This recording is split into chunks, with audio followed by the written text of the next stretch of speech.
So this is the new DJI Action 5. It looks very, very similar to the Action 4, but it's had some massive improvements. Now, many people have been doing side-by-side footage, etc. But today I'm just going to focus on all the new features, where you can access them. I'll do a complete beginner's product tour of the Action camera, and also how to make presets and why I've made those specific presets and when I would use them. So let's get into it. So if I told you everything that this camera can do, then we'd be here for about an hour and a half. The new improvements have been bigger screens, the OLED screens, so they're much brighter, great and strong sunlights. It's got a new improved sensor for much higher image quality and a much greater dynamic range. It'll do 4K in low light. It'll do 120 frames per second in 4K as well. It'll also now connect to two DJI mics wirelessly by Bluetooth, and in 2.7K it'll actually do a subject tracking. And since the new firmware update, you can do a style mode, which we'll talk about later, and you can also do a color safe mode, which again, when you're using D-Log, that's really helpful. And it'll do 40 megapixel photos, and it'll also do an image burst, and I'll show you how this all works in a little bit. It'll do 47 gigabyte internal storage now, but you can put in a 1 terabyte SD card, and the batteries now, they say they'll last about 4 hours, but it's 3.5 to 4 hours depending on what mode you're using. So a massive improvement there as well. So looking at the back screen here, you've got your basic swipe functions. So if you swipe down, you can get to all these settings to adjust how the camera works.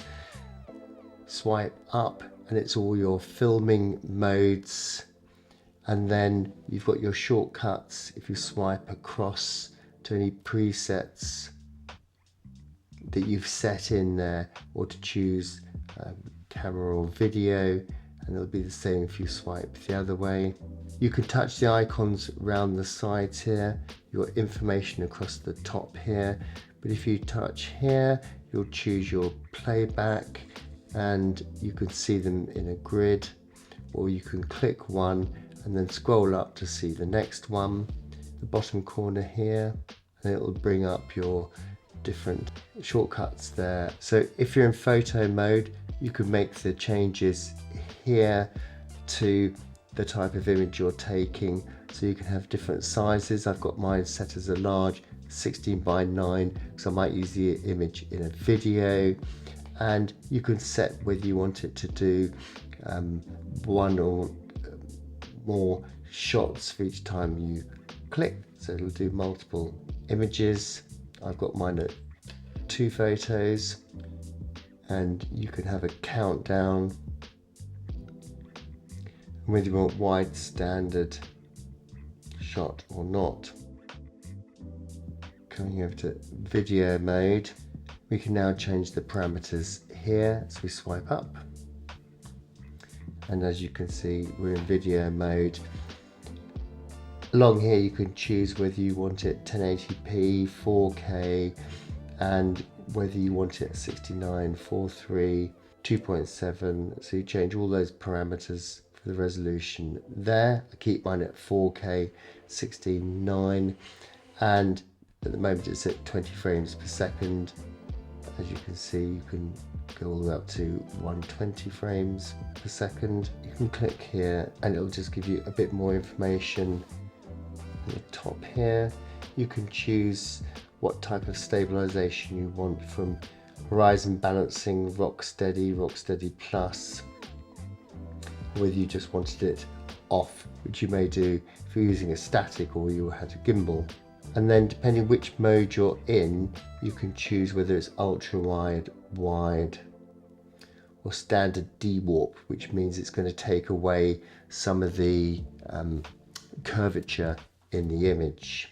And then just swipe down, you can always see a little light line to remind you which way to swipe. Coming across here, this is where you've got your zoom. So you would touch here and you can see your zoom. It's a scroll wheel. So you would just turn it and it would give you a different zoom.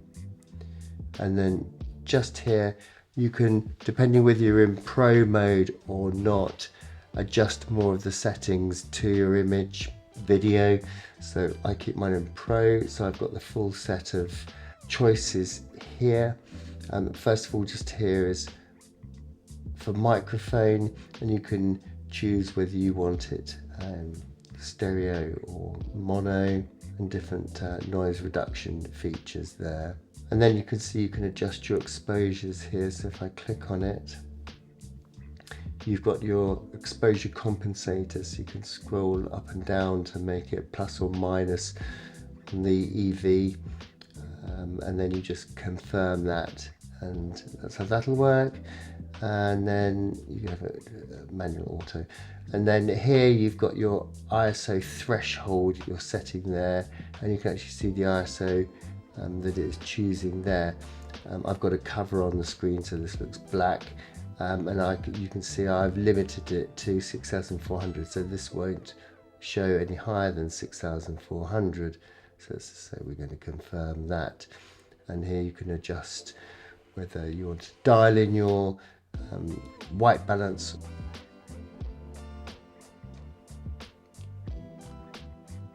Use the auto white balance. To be honest, I keep mine on auto white balance because it suits me. And this is where you do the color management. So I've got this on D-Log 10-bit at the moment, and you could have HLG 10-bit, normal 10-bit, normal 8-bit. And they'll show you some of the limitations there. And a new feature here is this color recovery. So if this is off, when you're looking through here in D-Log, you'll just get a very pale flat image, where with this on, you will get an image that will look like you've just put a treatment on it. So it'll look like the finished product, so you get a better idea of what your exposure is as well. But of course, you've got the full dynamic range in D-Log. At the bottom here, this is really important because you've got your noise reduction and your sharpening and texture. So I've customized it. I've just taken this off both of these, so I can do this in post-production, so I don't want to bake it into the footage, so I have mine off. So now if we swipe down, we go into these settings here. So I'm just going to start up here in the main settings, and snapshot is quite interesting. When you go to snapshot, depending on what you've got selected, I've got photo here. So it means if this is off and I hit the button at the top, the record button or take a photo button, it will take 2 images at that setting. I could tick another one, it will do something else, but I wanted a very quick way to take photos. Single screen, whether you want the front one off, which I don't. This is where you link your wireless mic, so if you tap on here, it'll tell you what to do and how to link to your microphone. And then to get the second mic, you do the same with the second one. Voice control, fantastic, have that on, and then put your language in, and when you come down, it'll tell you what you can tell the camera to do, which is really one of the most useful things when you've got it. Say, for example, you're using it in the car and you just want to start and stop your recordings, and when you're done, turn it off. You haven't got to touch the camera at all. Got this interesting new feature here as well, depth altitude. So it'll show on the screen how many meters down you are, which is obviously handy if you're diving. And with the altitude, if you're a paraglider pilot, for example, it will give you your height on the screen, so you can tick that to be on or not. Whether you want your screen always on when you're recording, screen on when recording, built-in mic audio, playback, you can make it do a little backup recording I have on. Just here is about your wireless connection, whether you want it to make a sound, and setting your grids to be on, off, time codes, and so if you want to manage multiple cameras, it's really useful to use your time code. And then you can rename folders and files how you want them to be. And just coming over here, you can have full front screen on or not. So you can make it show using the whole screen. So because it's a square screen at the front, the sides will be clipped. And if you have that off, it will show you the same landscape image, but your information will sit above and below that, which for me, I prefer it like that. That's having the voice control on or off. This will lock the screen when you're using it, so that if you touch it, it's not going to affect any of your settings. This is where you want it to auto rotate. When you turn it around, will top always be top. This is the brightness of the screen. This is your quick settings. So when you scroll through the middle, like I showed you earlier, it's what do you want to see in that. You just tick the ones you want to see. And then right here is where you set up your different shortcuts, and I'll show you how to do that.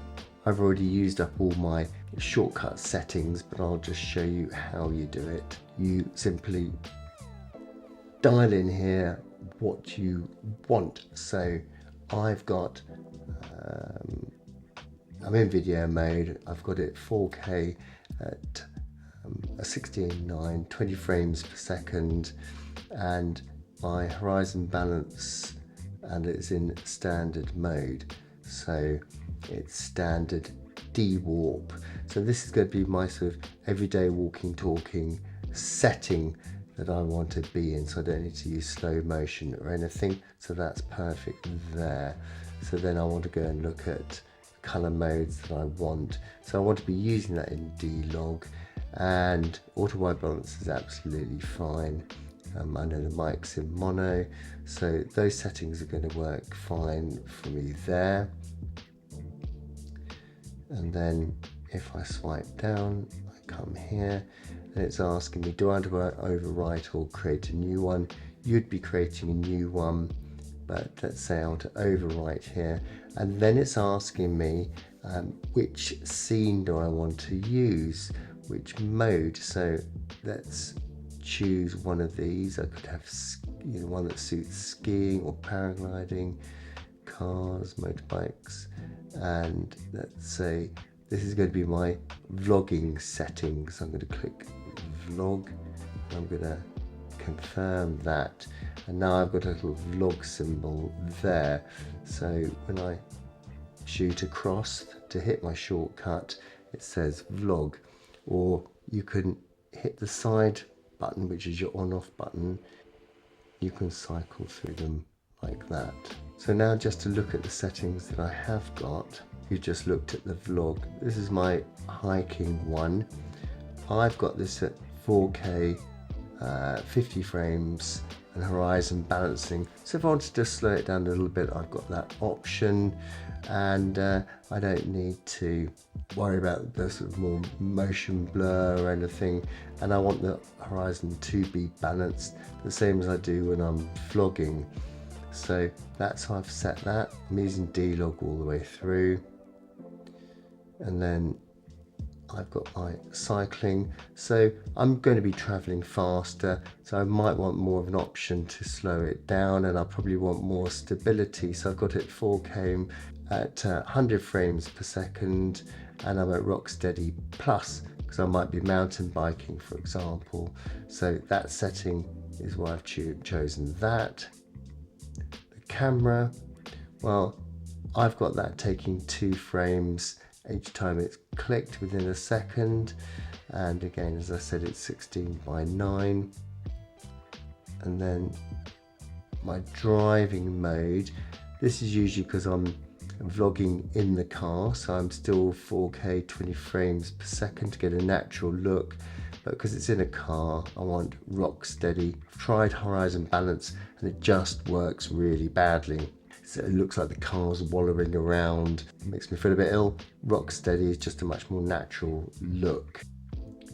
And then we have the very new night mode that works exceptionally well.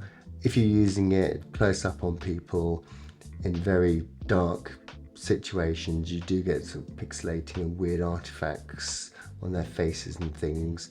But to be able to get a scene that you wouldn't normally get, amazing. So I've just kept this at my lowest 4K 25 and at rock steady. And then the subject tracking, so this only works at 2.7K, so I've got that set there. The slow-mo here, which is your 1080, but then you get your 240 frames, so you can get super slow-mo, but it will only be at 1080. And that's where you've got your time-lapse option there. So as you can see in here, you can have hyperlapse and time-lapse, and you can choose some parameters: crowds, clouds, sunsets, and custom ones. You can just choose their different scenes and it'll give you recommendation on different time frames that will record over and how many shots per minute it will take or per second it will take. And you can choose here whether you want it wide or standard as well, whether you want the screen on or off while it's doing it. So I hope you now know all about the Action 5. If you've got any more questions about it, drop them in the comments. I'd love to chat about it. Of course, there's affiliate links to the Action 5 in the description below. And if you want to know more about action cameras, there's a playlist over there. Please show me the love, subscribe to the channel up there, and hopefully I'll see you over there.